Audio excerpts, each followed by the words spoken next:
Mega Man, Mega Man, Mega Man. How much Mega Man can you handle? It better be a lot, because this is the 73-in-1 Mega Man and Rockman Remix Multicart. A cartridge devoted solely to Mega Man. 73-in-1? Surely there weren't that many Mega Man games on the NES? Well, no, not exactly, but kind of. Let's take a look.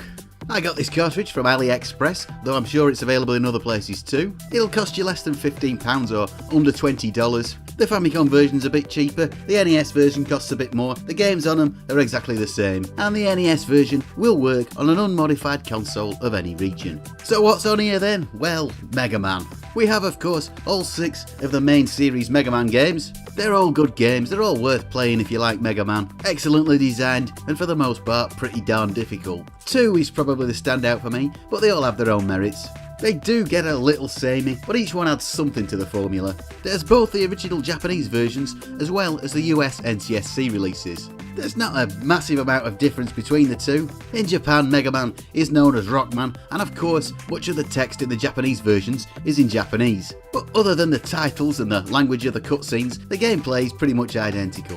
There may be some bug fixes and slight variations to the level layouts, a few minor differences, but not much that's really apparent in casual play. Whichever version you prefer, you can play on this cart. There's also the 5 games that were released in PAL territories. For some reason, Mega Man 6 never made it over here. Now, some NES games were modified to take account of the different frame rate of the PAL console.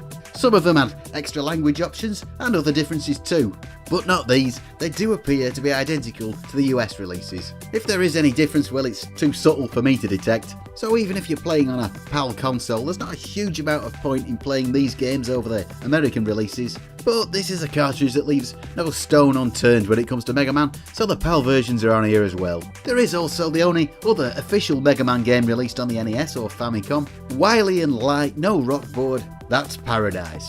And well, it's not quite Paradise, it's a Mega Man themed Monopoly style board game. And when I say board game, I really do mean board game. It's not a mini game thing like Mario Party. It really is a digital board game. I can't say I'm a huge fan, but it does have the level of polish and presentation you'd expect from an official Capcom game of this era. I've got to admit, it is at least well done, and worth a look for Mega Man fans, if only just for curiosity's sake. So that's 18 of the 73 accounted for. What else could be on here? Well, fan-made hacks, bootlegs and unofficial Mega Man games from various sources. Some of these are fairly simple graphical hacks. In that vein, there is Roll Chan 1-6. Basically the original Mega Man games hacked to feature Mega Man's sister Roll, if you keep up with Mega Man lore, as the main character. Not just the sprites but the cutscenes as well have been hacked to feature her. It does seem a little bit excessive that all 6 games and both Japanese and US versions of them have had this treatment. But I understand that she is something of a fan favourite. There's a couple of non-Mega Man games that have been hacked to feature him. Mega Man in Super Mario Bros. Inserts Mega Man into this Nintendo classic. Not just a graphics hack, all the levels have been redesigned. Not as polished as some of the games on here, but it's worth a go just for the novelty. There's also Magical Mega Man, which is a hack of Magical Doropy, a game by Vic Takai which was inspired by Mega Man. Kind of a clone of Mega Man which has been hacked to put Mega Man back into it. It does play an awful lot like the original, apart from the fact that you can shoot upwards, but I'm not sure it's really improved by actually having the Mega Man sprite put back in there. The only original unofficial game on here is Rockman X, a game by Taiwanese company Sachin. It's an unlicensed Mega Man knockoff. It's not a great game, in fact it's pretty terrible. This company was known for this kind of thing, and it's one that's purely for connoisseurs of bad games only. The rest of the games on here are more elaborate hacks of Mega Man, most of them pretty good actually, some of them really good. Too many to list in full here, but a lot of the best Mega Man hacks that have come out over the years. There's Mega Man RX, Mega Man in the Mushroom Kingdom, another Mario type thing. Mega Man Maverick, Maverick Revenge, Mega Man Exhaust, Mega Man Hyperion, Mega Man and the Indonesian Artifact featuring the truly terrifying Tune Woman. A ton of Mega Men, in fact. And not forgetting the brutally difficult Mega Man No Constancy. I have no idea what that title means, I've no idea why it's called that. Many Mega Man hacks tend to really ramp up the difficulty, but this one takes it to the extreme.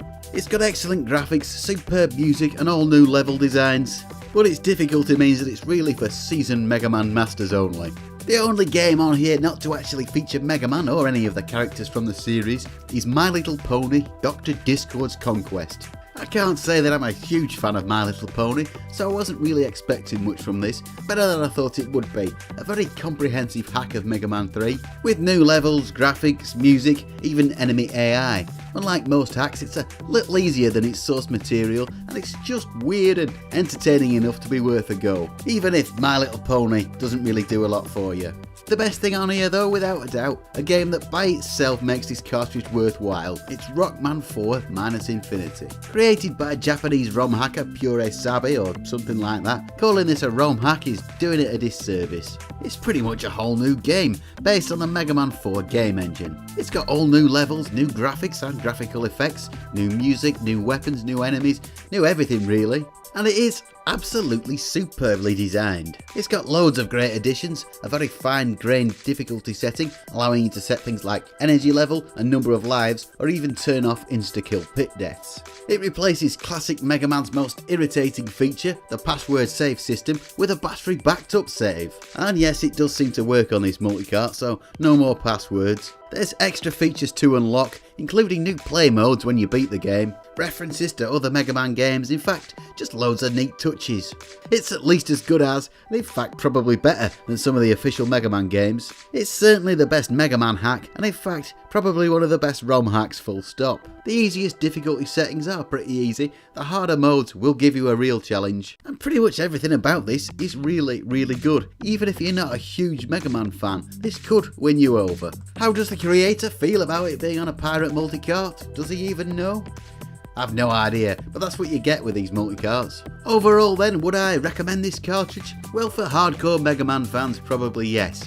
For anyone else, well, maybe not. If you just want to play the original Mega Man games, well, there are probably better ways of doing it. The Mega Man Legacy Collection is available for PC, PS4, and well, a load of modern platforms, and it's at a very reasonable price. It gives you a very faithful emulation of the original games on your chosen platform, with lots of extra features besides. It's totally official, and depending on where you get it from, could actually be cheaper than this multicart, and may give you a better experience. If you do want to play these games on the original hardware, well, there's a lot of options. A multicart is a cheap way of doing this, but there's a lot of them out there that have not only the original Mega Man collection, but a lot of other different games besides. Games like Castlevania and Contra and Ninja Gaiden, which may make them a better option if you're just a casual fan. This cartridge has really got to be for hardcore fans only. If you want to play these hacks, maybe find some that you've never played before, or if you want a hard copy of Minus Infinity and you don't want to pay for a flash cart, well, this isn't a bad way of doing that. Having all these different versions of the original Mega Man games does seem a little redundant, especially with the Roll-Chan games on top. But it's not a lot of money to spend, and if lots and lots of Mega Man is what you're after, well, this will provide it. Thanks very much for getting this far. Please subscribe if you'd like to see more of this kind of thing.